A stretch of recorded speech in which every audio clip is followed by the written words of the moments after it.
ternyata sistem-sistem yang proprietary yang disupport oleh brand-brand besar, ternyata lambat laun itu supportnya nggak seperti yang dijanjikan gitu. Ini sebenarnya pain point udah mahal, tapi begitu ada gangguan atau error itu supportnya nggak sesuai yang kita harapkan. Kita open source sejak tahun 2010-an. Kita tetap membutuhkan open source yang memang ada dukungan dari prinsipal atau dukungan support yang benar-benar paten gitu. Alhamdulillahnya dari Equinix yang secara harga dan secara kualitas spek itu memenuhi. Nah, di tahap awal kita juga belum sepenuhnya trust ke Equinix karena kita harus menghitung resiko tadi. Bayangkan kalau sistem kita down sehari itu kita negara rugi 1 triliun itu tadi. Makanya manajemen risiko yang kita lakukan adalah kita memanfaatkan Equinix atau produk Postgres 11DB Pak Eno, 11DB untuk application yang layer kedua dulu, kita sebut bukan core, tapi layer kedua yang supporting lah. Nah kita lihat performanya akhirnya pada saat terjadi insiden di salah satu data center kita karena insiden electrical, semua server down. Nah kita sangat surprise tuh, dari kita ada lebih dari 300 sistem database, maksudnya database system.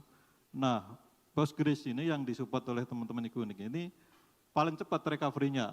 Berangkat dari situlah kemudian kita mulai pakai untuk produk Equinix itu untuk di core custom kita. Mas Wahyu, ini tentu kita juga ingin tahu ya, karena kalau bicara tentang PLN ini tadi di satu hari down saja bisa 1 triliun. Nah ini juga merupakan vital gitu kan ya. Iya, ini ngeri-ngeri sedap. Kalau yang lampu mati apalagi itu ada pejabatnya, wah siap-siap. Silakan Mas Wahyu. Oke, baik. Assalamualaikum warahmatullahi wabarakatuh. Bicara masalah performance gitu ya. Nah hal ini akhirnya kita membutuhkan bantuan. Nah dalam hal ini kami mengenal Equinix, alhamdulillah, dan kita dibantu dalam hal itu dan terima kasih.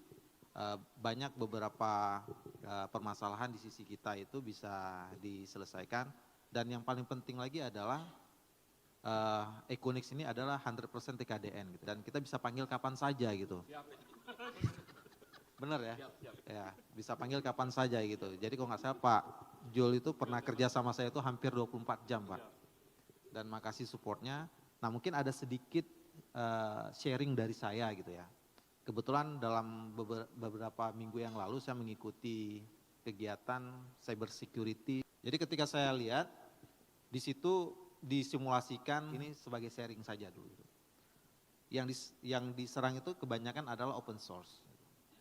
Nah salah satunya yaitu adalah Postgre.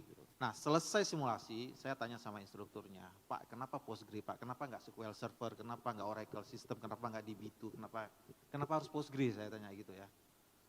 Apakah serentan itu Postgre untuk bisa diserang gitu ya. Jadi dia cuma menyampaikan bahwa 60-70% di dunia ini menggunakan sistem open source gitu ya. Dan sistem open source itu yang digunakan itu adalah yang community based dan dipakai secara enterprise, itu tidak bisa tidak dilakukan perhatian yang full gitu, tidak dibarengin dengan services. Disitulah kita butuh service gitu ya, yang melakukan tambalan-tambalan terhadap service tersebut. Open source oke kita gunakan, tapi kalau tidak di manage dengan baik, tidak di patching dengan baik, itu akan menjadi hole apalagi kalau digunakan di level enterprise gitu ya. Nah ini yang mungkin tadi yang saya sampaikan pesannya, kenapa kita butuh service di sini? Kenapa Equinix hadir di sini? Ya, dia harusnya menjadi bagian untuk menjaga hal tersebut tidak terjadi gitu. Mungkin itu pesan dari saya. Terima kasih. Assalamualaikum warahmatullahi wabarakatuh. Terima kasih Terima kasih, Pak Wahyu, clear pesannya bahwa memang security, keamanannya itu yang perlu dijaga gitu ya Mas ya.